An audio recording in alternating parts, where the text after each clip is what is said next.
ഇന്ന് ഞാൻ സംസാരിക്കാൻ പോകുന്ന സബ്ജക്റ്റ് എന്ന് പറയുന്നത് കൺസിസ്റ്റൻസിയാണ്.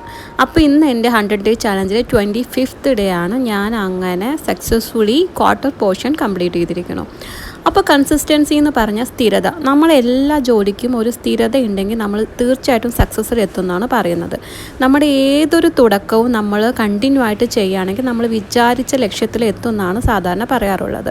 അപ്പോൾ എനിക്കിത് കുറച്ചൊക്കെ സത്യമാണെന്ന് തോന്നിയിട്ടുണ്ടാവും. എനിക്ക് തീരെ ഇല്ലാത്തൊരു കാര്യം കൺസിസ്റ്റൻസി ആയിരുന്നു. ഞാൻ മുമ്പ് ഏതൊരു ജോലി ചെയ്താലും അത് കംപ്ലീറ്റ് ആക്കില്ല, പകുതി വഴിയിൽ വെച്ച് ഉപേക്ഷിക്കും, അല്ലെങ്കിൽ എന്തെങ്കിലും പ്രോബ്ലം കാരണം അത് വിടും. അതൊരിക്കലും കംപ്ലീറ്റ് ആവാൻ ഞാൻ ട്രൈ ചെയ്യുക പോലും ചെയ്യില്ല.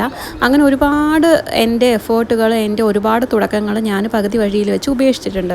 പക്ഷേ എൻ്റെ ഈ 100 ഡേ ചാലഞ്ചിൽ ഞാൻ ഈ 25th ഡേ കംപ്ലീറ്റ് ആക്കുമ്പോൾ എനിക്ക് ഭയങ്കര പ്രൗഡായിട്ട് ഫീൽ ചെയ്യുന്നുണ്ട്. ഓക്കെ, ഞാൻ ഒരു ദിവസം പോലും മുടങ്ങാതെ ഞാൻ ഈ ഒരു ചാലഞ്ച് ഏറ്റെടുത്തല്ലോ എന്ന്. അപ്പോൾ എല്ലാത്തിനും ഈ കൺസിസ്റ്റൻസി എന്ന് പറയുന്നത് ഭയങ്കര ഇമ്പോർട്ടൻ്റ് ആണ്. നമ്മൾ ഡെയിലി ഒരു 10 മിനിറ്റ് ഒരു പുസ്തകം വായിക്കുകയാണെങ്കിൽ ഒരു 30 ദിവസം കൊണ്ട് ഒരു പുസ്തകം വായിച്ച് തീർക്കാമെന്നാണ് പറയുന്നത്. അതുപോലെ തന്നെ നമ്മുടെ ലൈഫിൽ നമ്മുടെ ലക്ഷ്യം എന്താണോ, നമ്മുടെ സ്വപ്നം എന്താണോ, അതിനു വേണ്ടി നമ്മൾ ദിവസവും മുടങ്ങാതെ പരിശ്രമിക്കുകയാണെങ്കിൽ നമ്മൾ ലക്ഷ്യത്തിലെത്തും എന്നതിൽ ഒരു സംശയവും വേണ്ട. അപ്പോൾ എൻ്റെ കാര്യത്തിൽ അത് കുറച്ചൊക്കെ കറക്റ്റാണെന്ന് തോന്നുന്നുണ്ട്. ഞാൻ എപ്പോഴും പരിശ്രമിക്കുമ്പോൾ കണ്ടിന്യൂ ആയിട്ട് പരിശ്രമിച്ചുകൊണ്ടിരുന്ന സമയത്തൊക്കെ എനിക്ക് വിജയം മാത്രമേ കിട്ടിയിട്ടുള്ളൂ. അപ്പോൾ നിങ്ങളും കൺസിസ്റ്റൻ്റായിട്ട് നിങ്ങളുടെ ഓരോ പ്രവൃത്തിയും ചെയ്തുകൊണ്ടേ ഇരിക്കുക, തീർച്ചയായും നിങ്ങൾ വിജയത്തിലേക്ക് എത്തുന്നതാണ്.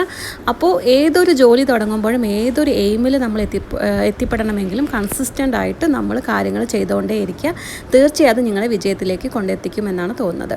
അപ്പോൾ എനിക്ക് ഈ 25th ഡേ സക്സസ്ഫുള്ളി കംപ്ലീറ്റ് ചെയ്യാൻ പറ്റി. ഇനിയും ഞാൻ വീഡിയോസ് ഇടുന്നതാണ്. 100 ഡേയ്സ് വരെ ഞാൻ എൻ്റെ കണ്ടിന്യൂ ആയിട്ട് വീഡിയോ ഇടുന്നതാണ്. നിങ്ങളുടെ സപ്പോർട്ട് എനിക്ക് തീർച്ചയായും വേണം. എൻ്റെ ഈ ചാനൽ ആദ്യമായിട്ടാണ് കാണുക, തീർച്ചയായിട്ടും സബ്സ്ക്രൈബ് ചെയ്യണം. കൂടാതെ ഇൻസ്റ്റാഗ്രാമിൽ എന്നെ ഫോളോ ചെയ്യുകയും വേണം. ഞാൻ നാളെ വേറൊരു നല്ലൊരു ടോപ്പിക്കായിട്ട് വരാം. അപ്പോൾ ഇത്രയും നാളെ എന്നെ സപ്പോർട്ട് ചെയ്തതിന് വളരെ താങ്ക് യു. നാളെ കാണാം. Bye bye.